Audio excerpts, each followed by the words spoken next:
Have you ever felt like camera companies are giving us things we never asked for? But somehow, once we see them, we can't imagine living without them? That might just be the case with Sony's latest rumored release, the FX3 Mark II. If you're a filmmaker, videographer, or content creator, you've probably been eyeing this potential powerhouse with a mix of excitement and skepticism. Is it truly a game changer, or just another incremental upgrade in an already crowded market? Let's break it down. The FX3 has carved out a unique place in Sony's lineup, blending the power of their cinema cameras with the portability of their mirrorless systems. It's small, lightweight, and packed with features that make it an excellent choice for run-and-gun filmmaking. Now, the Mark II is rumored to take that even further.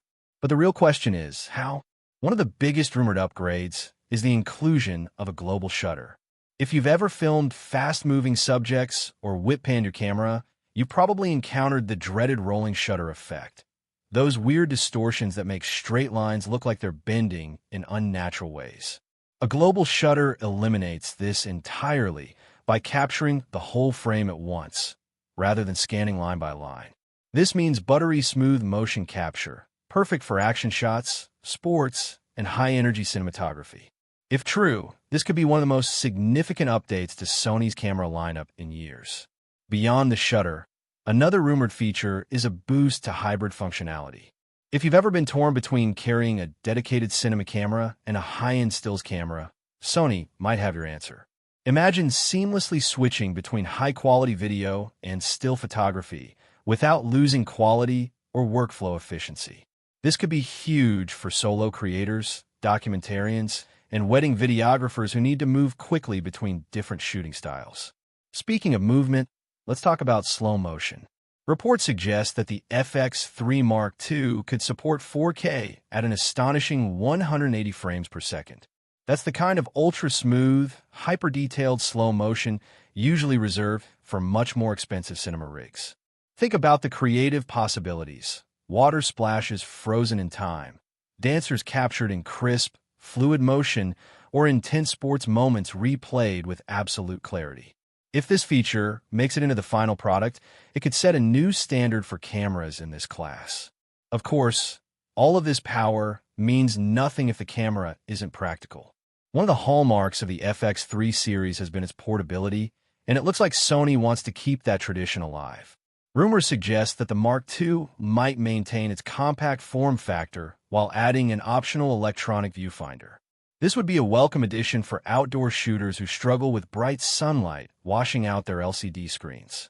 Having the ability to attach an EVF when needed and remove it for lighter setups could make this one of the most versatile cameras in its class. Then there's the sensor.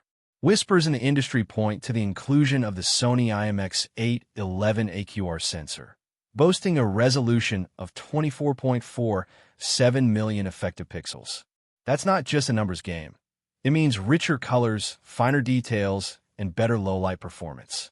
Paired with the global shutter, this sensor could elevate both video and photography to new heights. For hybrid shooters who demand top-tier image quality, this could be a major selling point. Now, who is this camera really for? It's easy to assume that a high-end cinema camera appeals only to professionals, but the FX3 series has always blurred that line. Indie filmmakers, YouTubers, wedding videographers, and even travel content creators could all find value in what the Mark II promises to offer.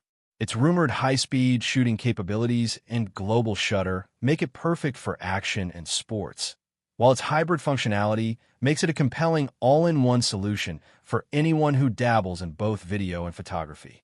But no camera is perfect, and it's worth considering some potential drawbacks. First, the price. If Sony delivers all of these rumored features, you can bet this camera won't come cheap. The FX3 Mark I already sits at a premium price point, and the Mark II could push that even further.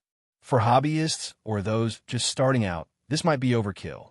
Additionally, while a global shutter is a fantastic tool, it sometimes comes with trade-offs in dynamic range or low-light performance, something we'll need to test when and if the camera is officially announced. Competition is another factor.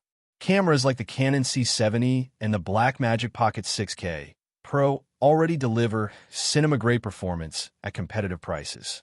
However, if Sony truly integrates a global shutter, advanced slow motion, and top-tier hybrid functionality, the FX3 Mark II could carve out its own niche, one that neither Canon nor Blackmagic fully addresses.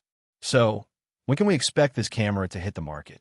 The latest industry buzz suggests a launch in spring 2024. This timeline makes sense given Sony's pattern of releasing new models in response to shifting industry demands. If true, we could be just months away from seeing whether the FX3 Mark II lives up to the hype.